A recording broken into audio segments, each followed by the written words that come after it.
L'économie, ça fait un peu les montagnes russes, n'est-ce pas? Des hauts, des bas. Heureusement, les gouvernements ont une sorte de boîte à outils pour essayer de calmer le jeu. Mais c'est quoi au juste ces outils? Comment ça marche? Et surtout, pourquoi est-ce que ça fait autant de débat? Allez, aujourd'hui, on décortique tout ça ensemble. Alors voilà le programme. D'abord, on va se pencher sur ces fameuses montagnes russes économiques. Ensuite, on ouvrira la boîte à outils du gouvernement, avec un focus sur les stabilisateurs automatiques.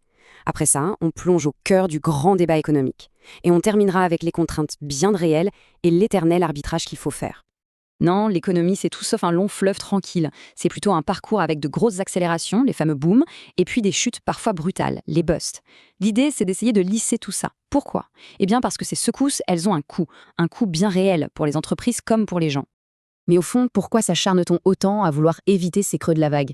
Après tout, on pourrait se dire que ce ne sont que des chiffres, des statistiques. Non?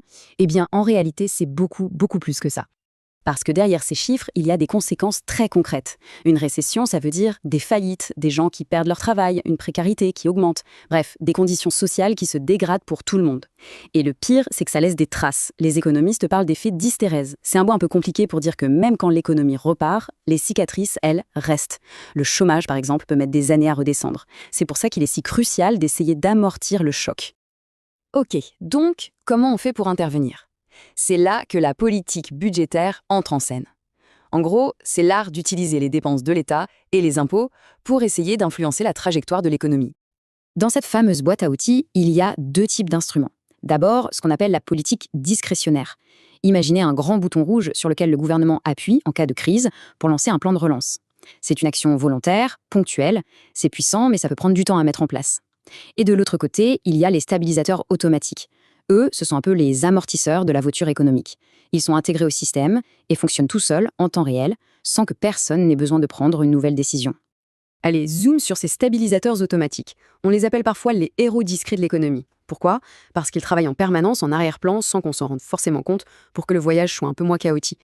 Le premier et sans doute le plus connu, c'est l'impôt progressif. Le principe est super simple. Quand tout va bien, que les salaires augmentent, le taux d'imposition grimpe un peu, donc l'État collecte plus. Ça a pour effet de calmer un peu l'euphorie.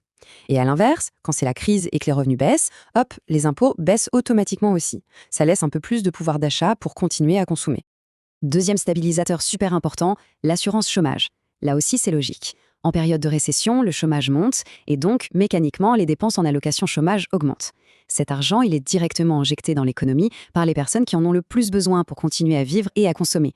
C'est un filet de sécurité essentiel. Et puis, il y a un truc auquel on pense moins, les dépenses de l'État elles-mêmes.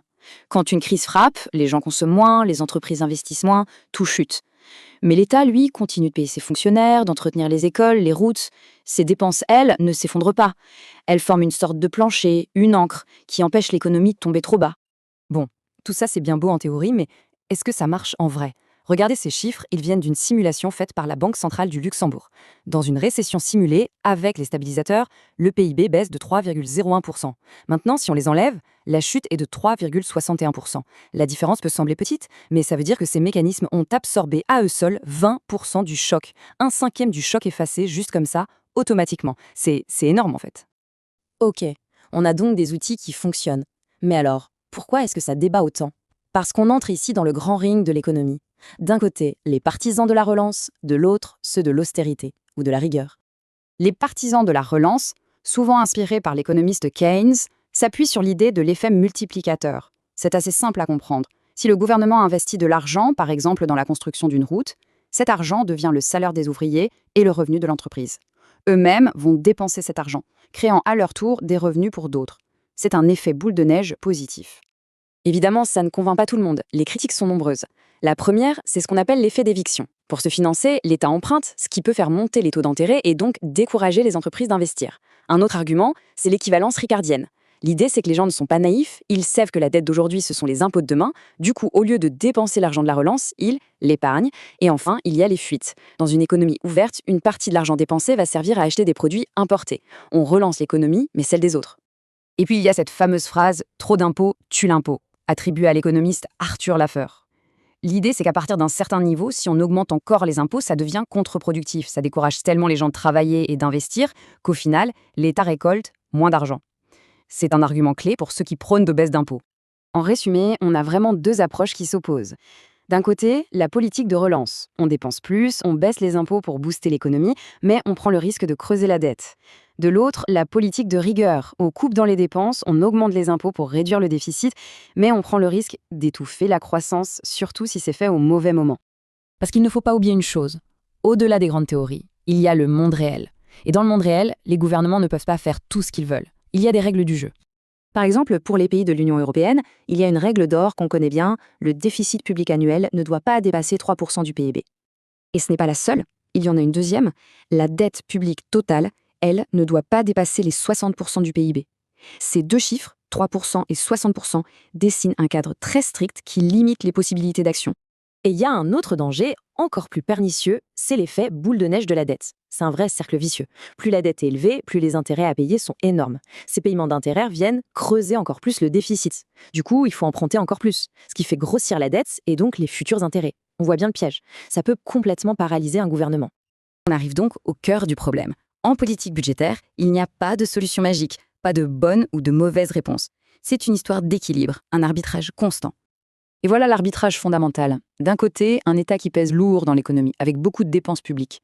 C'est un super stabilisateur automatique. Ça lisse les cycles, ça rend l'économie plus stable. Le revers de la médaille? Pour financer tout ça, il faut des impôts plus élevés. Et ça peut potentiellement peser sur l'activité du secteur privé, sur l'envie d'entreprendre ou d'investir.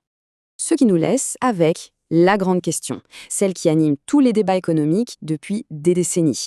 C'est quoi la taille optimale de l'État ? Où placer le curseur pour avoir une économie stable sans pour autant freiner son dynamisme? C'est une question fondamentale et la vérité, c'est que personne n'a la réponse définitive. Et c'est là-dessus qu'on va se quitter.